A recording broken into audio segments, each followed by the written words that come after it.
Good afternoon, good Wednesday, good hump day, good first Wednesday hump day of the fall season 2025. Good afternoon, friends, and welcome back to the 10 Commandments of Leadership. I'm your host, Tim Alston. I'm a leadership strategist. I'm a four-time Amazon best-selling author, and as I like to say, I am a recovering egoholic. Hey, this week marks the first full week of fall or autumn. It's a season I believe that has deep leadership lessons for us as REEL, real people. And that real stands for recovering egoholics and emerging leaders. Real. Get it? Okay, let's keep going. Pastor author John L. Mason, in his book, An Enemy Called Average, and I think I've got a copy of the book. Yeah, book right here.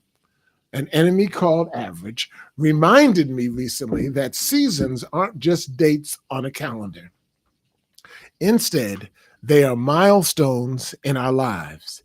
Each season carries a leadership lesson. For example, winter is hibernation. Growth is happening underground, unseen, untouchable, untested, but growth nonetheless. Some of your and my best ideas, let's admit it, some of your and my best ideas are forming in that quiet winter underground. Are you with me? Next, you have fall. And fall is for breaking up that fallow ground and planting seeds that will one day blossom. It's uncomfortable work, but it's necessary for growth. Once again, it's uncomfortable work, breaking up the fallow ground, planting the seeds that will one day blossom. It's uncomfortable, but it's necessary for growth. Summer, on the other hand, is the refining heat. Think of a furnace separating dross from the gold and the silver. That's summer. Some can't handle, the pressure and they wither. Others embrace the heat and grow even stronger. And then comes the fall, like now, where we gather in the harvest of all that came before. What am I saying?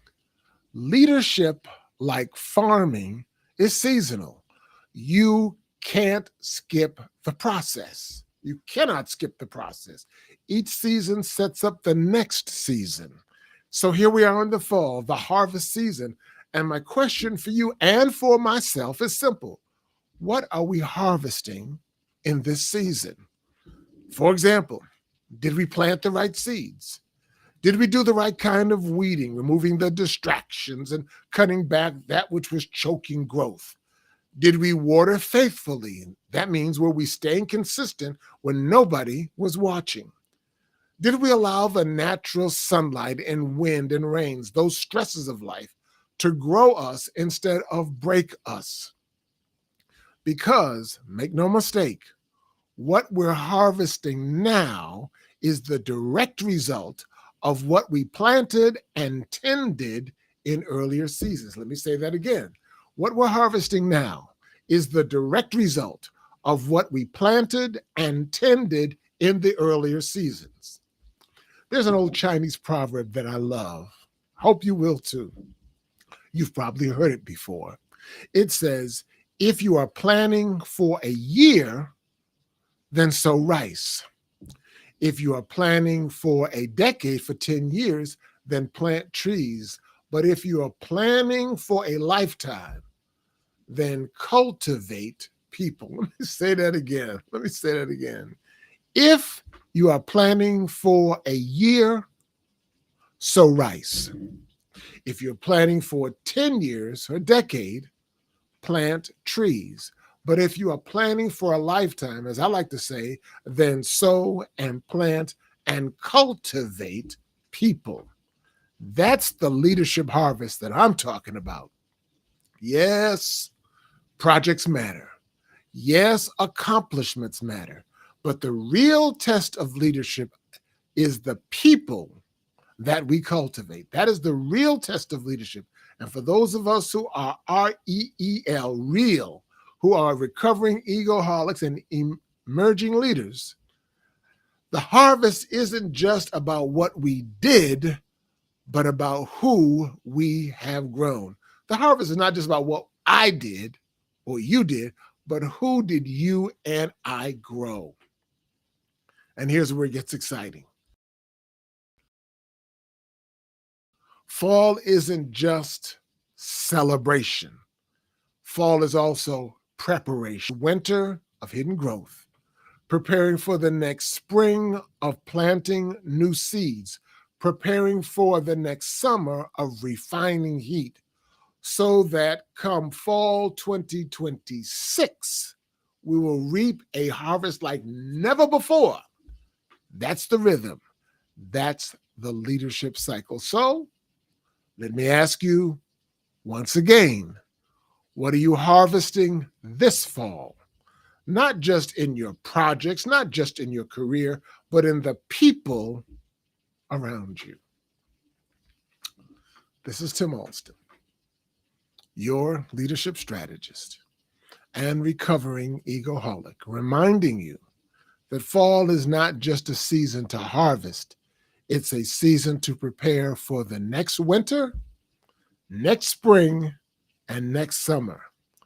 So that until next time, enjoy the harvest. I hope that you've enjoyed this episode as much as I have. Look at those seasons in your own life, in your personal life, in your professional life. During the hibernation season of winter, as you are growing underground, unseen, untested, it's growth nonetheless. And then comes the spring when you're breaking up that hard soil, that fallow ground, and planting those seeds that will ultimately blossom and grow. And then there's the summer. Here in Alabama, with this hot, unforgiving Alabama summer sun, it's a refining season. That heat separates, it's like a furnace. It separates the dross from the true gold and silver. And all that goes into the furnace is not going to make it. Some, however, will go into the furnace, and that heat will make it grow all the more. This is some fun stuff, y'all. There are leadership lessons in everything we see and everything we do. All you have to do is dig below the surface in the spring and plant the seeds and watch the exponential growth of the summer, and then be ready to gather in gathering, the harvest that which you've planted. You can only harvest what you've planted. You can only reap what you've sown. You sow good seeds, you'll have a good harvest. You plant bad seeds, you'll have a bad harvest. Thanks for listening. Thanks for watching. These are the 10 Commandments of Leadership. I'm your host, Tim Alston. If you have been inspired, if you're formed in this process, then please like, share, and subscribe. And I promise you, I'll see you again on tomorrow with another episode of the 10 Commandments of Leadership. Take care. Bye-bye.